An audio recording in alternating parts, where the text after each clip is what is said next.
পেস্টিসাইডের ফ্যাক্টরি থেকে gas leak হয়ে কয়েক হাজার মানুষের মৃত্যু হয়, যাকে অ্যারেস্ট করেও বেল দিয়ে দেওয়া হয়।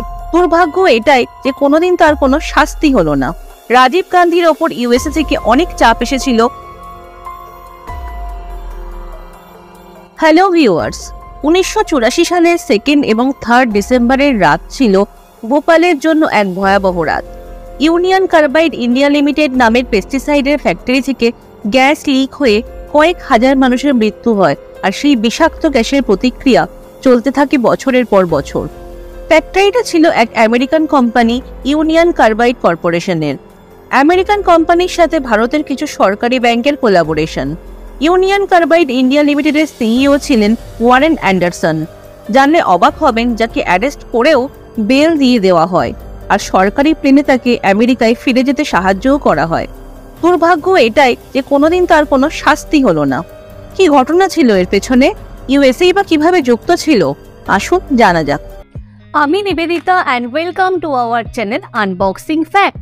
যারা এখনও আমাদের চ্যানেলটিকে সাবস্ক্রাইব করেননি তারা অবশ্যই সাবস্ক্রাইব করে নেবেন, আর পাশে থাকা বেল আইকনটা অলে প্রেস করে রাখবেন।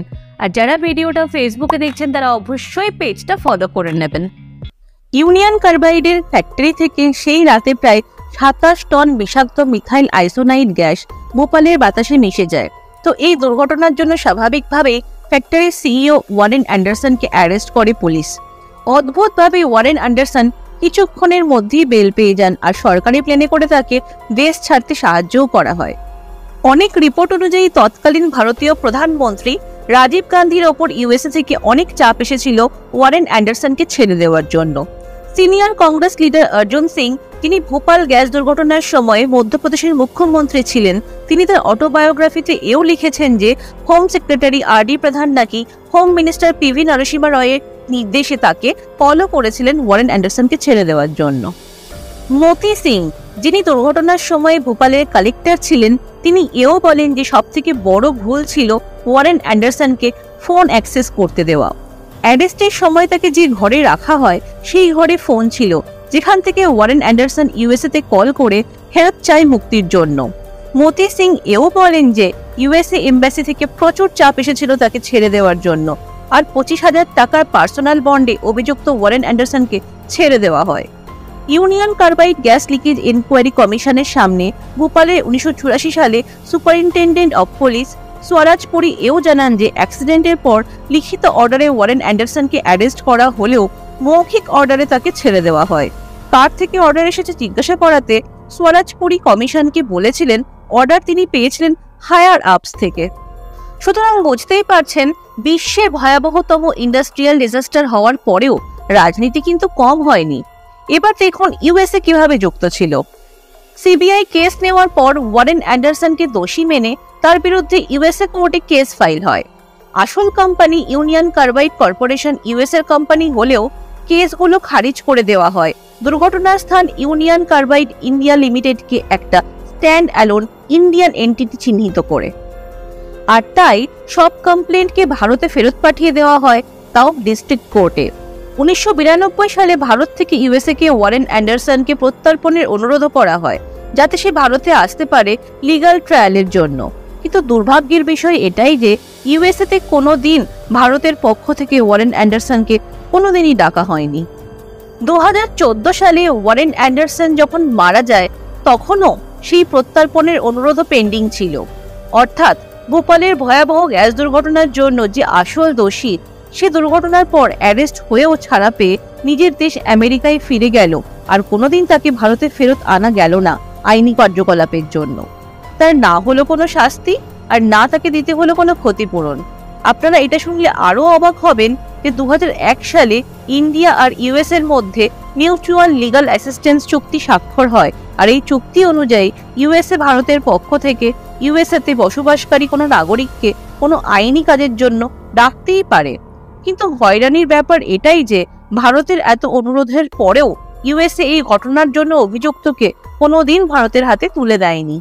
অন্যদিকে যখন গ্যাস লিকের সুদূর প্রসারী প্রভাব নিয়ে ভোপালের ডাক্তারদের নাজেহাল অবস্থা, তখন ভারত থেকে ফ্যাক্টরি কর্তৃপক্ষের কাছে বিষাক্ত গ্যাসটার সম্বন্ধে বিস্তারিতভাবে জানতে চাওয়া হয়, যাতে চিকিৎসা পদ্ধতি নিয়ে ঠিকঠাক সিদ্ধান্ত নেওয়া যায়। কিন্তু বিজনেস সিক্রেটের কারণ দেখিয়ে সেই ডিটেলস ফ্যাক্টরি কর্তৃপক্ষ শেয়ারই করেনি। সাল 2010, ভারতে দীর্ঘ 26 বছর কেস চলার পর ভোপাল গ্যাস দুর্ঘটনা নিয়ে কোর্টের রায় আসে। সেই রায়ে বলা হয় যে ভারতের যে 7 জনকে অভিযুক্ত করা হয়েছিল তাদের ক্ষতিপূরণ দিতে হবে মাত্র $2000 করে। আর ওই সময় ইউএস এর সাথে প্রপোজড নিউক্লিয়ার ডিল নিয়ে দেশের রাজনীতিতে চলছে চরম উত্তেজনা। ইউএস এর সাথে ওই প্রপোজড নিউক্লিয়ার ডিল অনুযায়ী আমেরিকা ভারতে শান্তিপূর্ণ নিউক্লিয়ার পাওয়ার জেনারেশনের জন্য ইউরেনিয়ামের সরবরাহ করবে এবং তার সঙ্গে অন্যান্য গুরুত্বপূর্ণ কারিগরি সহায়তাও করবে।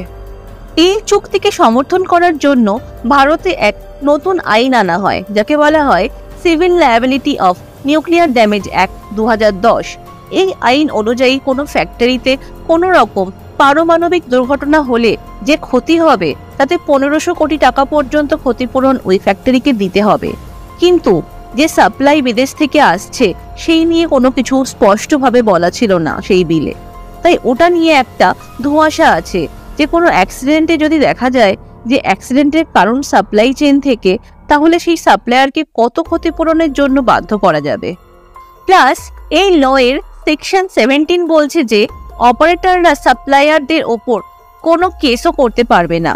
সুতরাং আপার হ্যান্ড কারা নিয়েছে সেটা নিশ্চয়ই বুঝতে পারছেন। আর একটা যুক্তিও বিরোধী পার্টিদের থেকে এসেছিল যে বিলে বলা হয় যে যদি কোনো ক্ষতির পরিমাণ 1500 কোটির বেশি হয় তাহলে সেই ক্ষতি বইবে সরকার, অর্থাৎ ট্যাক্স পেয়ারদের ওপর বোঝা বাড়বে সেটা নিয়ে। আর একটা যেটা যুক্তি ছিল সেটা হলো কোনো দুর্ঘটনাতেই ভারতের কেউ বিদেশের কারোর বিপক্ষে কোনো কোর্টে কোনো কেস ফাইল করতে পারবে না।